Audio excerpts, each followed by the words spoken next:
अस्सलाम वालेकुम। आज हम इस तरह का बैग बनाना सीखेंगे, एक नए तरीके से, बिल्कुल नया और बहुत ही इजी है। जब हम ये बैग बनाना सीखेंगे तो मैं उस दौरान आपको बताऊंगी। ये देखें, ये काफ़ी अच्छा ये देखो, ये देखो काफ़ी अच्छा ये पॉकेट बना है। और एक पॉकेट देखो बैक साइड भी है, सेम इसी तरह है, ये देखें। और एक पॉकेट जो ये हमारा है, ये काफ़ी अच्छा है। ये देखो, काफ़ी सामान इसमें आ सकता है और इसे बनाना बहुत आसान है। तो आज हम इस तरह का बैग बनाना सीखेंगे। उसके लिए देखो, सबसे पहले इस तरह का मैंने 2 पीस ले हूँ। ये देखो इस तरह से, इसका मेज़रमेंट आपको मैं बता देती हूँ। इस तरह से ये देखें, इसकी चौड़ाई है 13.5 इंच और इसकी लंबाई मैंने ली हूँ 10 इंच। इस तरह का हमने 2 पीस लिए हैं। अब इस तरह से इसे फोल्ड करेंगे और यहाँ पे 3 इंच पे इस तरह से निशान लगाएंगे, इस तरह से। और इसकी कटिंग करेंगे। अब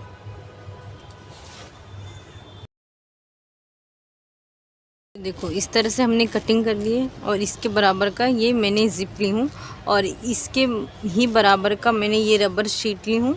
इस तरह से ये ऊपर का है और ये नीचे का है। और इस तरह से हमें लाइनिंग वाला पीस भी लिए, इस तरह से। ये हमारा इस तरह से ये आ गया। अब हम इसकी स्टिचिंग कैसे करेंगे? सबसे पहले हम ये मेन फैब्रिक का जो हमारा सीधा है, ये हमारा सीधा है, ये हमारा बैक का पार्ट है, तो हम सीधे पे सीधा इस तरह से रखेंगे। उसके बाद ये लाइनिंग वाला पीस रखेंगे। उसके बाद ये हम अपना रबर शीट रखेंगे। अगर आपके पास रबर शीट नहीं है तो आप चावल की बोरी, राइस बैग या फिर आटा बैग, जो भी आपके पास अवेलेबल है वो आप इस्तेमाल करें। तो सबसे पहले हम यहाँ से इसकी स्टिचिंग करेंगे।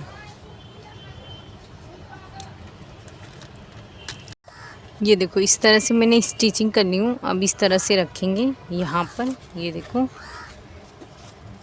यहाँ से ये जो लाइनिंग वाला पीस इस तरह से रखकर यहाँ पर हम ऊपर इस तरह से टॉप स्टिच करेंगे।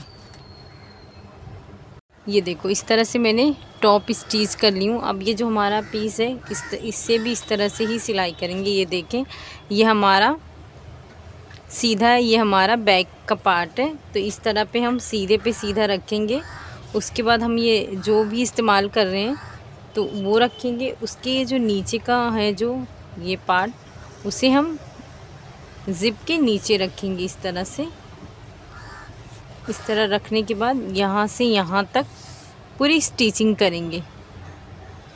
ये देखो इस तरह से मैंने स्टिचिंग कर ली हूँ। अब इस तरह से इसे रखेंगे यहाँ पर, इस तरह से यहाँ पर टॉप स्टिच करेंगे। ये देखो इस तरह से मैंने स्टिचिंग कर ली हूँ। अब रनर इंसर्ट करेंगे। उसके बाद इस तरह से हम चौकोन में इसकी स्टिचिंग करेंगे।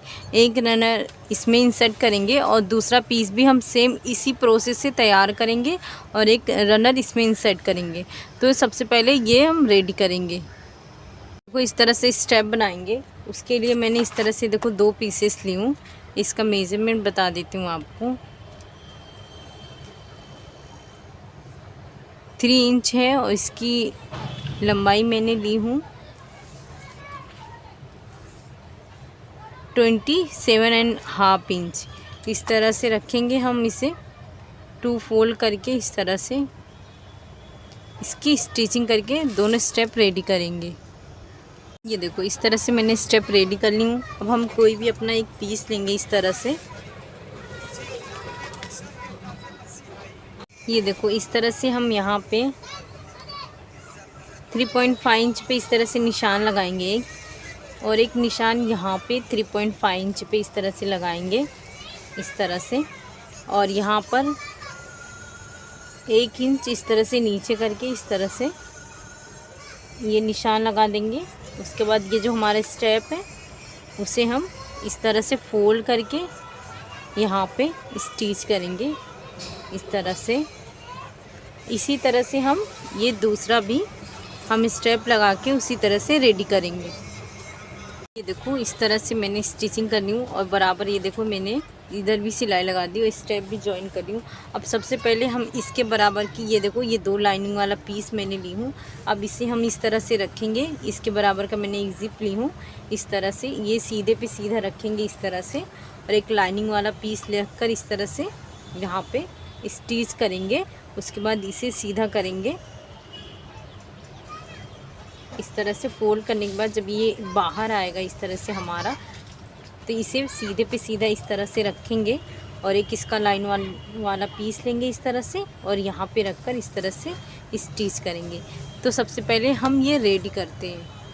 ये देखो इस तरह से मैंने स्टिच कर ली हूँ और यहाँ पे ये देखें रनर भी इंसर्ट कर चुकी हूँ और इस तरह मैंने पूरे चौकोन में मैंने इसकी स्टिचिंग भी कर ली हूँ। अब इसका हम बेस बनाएंगे। सबसे पहले मैंने ये पीस रेडी की हूँ। इसका मेज़रमेंट मैं आपको बता देती हूँ। ये देखें इसकी चौड़ाई मैंने ली हूँ 5 इंच और इसकी लंबाई मैंने ली हूँ 29 इंच। सबसे पहले हम इसे इस तरह से फोल्ड करेंगे यहाँ पर इस तरह से, और इस तरह से 1 इंच पे इस तरह से निशान लगाएंगे और हल्का सा इस तरह से शेप दे देंगे। अब इसे देने के बाद इसकी हम कटिंग करेंगे।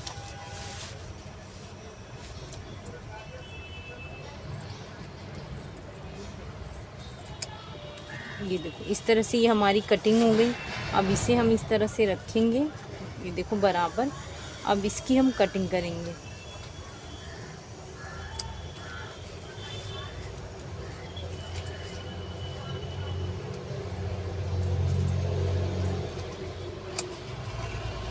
ये देखो ये हमारी कटिंग हो गई।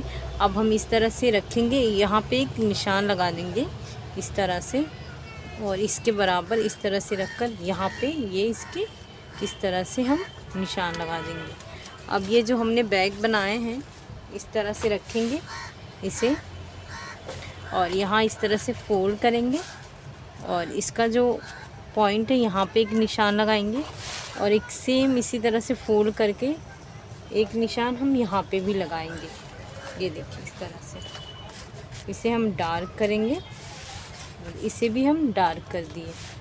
अब जो ये हमने निशान लगाए हैं इस तरह से यहाँ पे सबसे पहले हम इस तरह पे सीधा रखेंगे यहाँ पर और यहाँ से स्टिचिंग करेंगे यहाँ तक। थोड़ी सी हम स्टिचिंग 5 इंच से इतनी नहीं करेंगे, यहाँ तक यहाँ से स्टिच करेंगे और सेम यहाँ पे भी यहाँ तक स्टिच करेंगे, यहाँ से लेकर यहाँ तक, यहाँ से स्टिच करके यहाँ तक। बस इतना पहले रेडी करते हैं। ये देखो ये हमने स्टिच कर लिए और सेम इस तरह से हम ये पीस लेंगे स्टेप अंदर करने के बाद। ये देखो ये जो हमने निशान है यहाँ से लेकर यहाँ तक, इसे भी यहाँ से लेकर यहाँ तक स्टिचिंग करेंगे, यहाँ से लेकर इतनी स्टिचिंग करके रेडी करेंगे। देखो इस तरह से हमारी स्टिचिंग हो गई। अब बचा हमारा ये वाला हिस्सा। ये देखो इस तरह से ये खुद ब खुद ये हमारा ये जो है ज़िप का और इसका मेन इस तरह से रखेंगे। ये देखो इस तरह से ये सिलकर और यहाँ से लेकर ये राउंड में सिलकर ये रेडी करेंगे। सेम उसी तरह से हम इसे भी सिलकर इस तरह से रेडी करेंगे। ये देखो इस तरह से हमारी पूरी राउंड में स्टिचिंग हुई है। ये देखें अब हम जो ये हमारा जिप का पोर्शन है इससे हम इस तरह से ओपन करेंगे। तो इस तरह से ये बैग हमारा बनके रेडी हो गया। ये देखें ये काफ़ी अच्छा स्पेस है इसका। ये देखें और अगर हम नॉर्मली कहीं जाते हैं तो उसके लिए भी हम इसका इस्तेमाल करते हैं।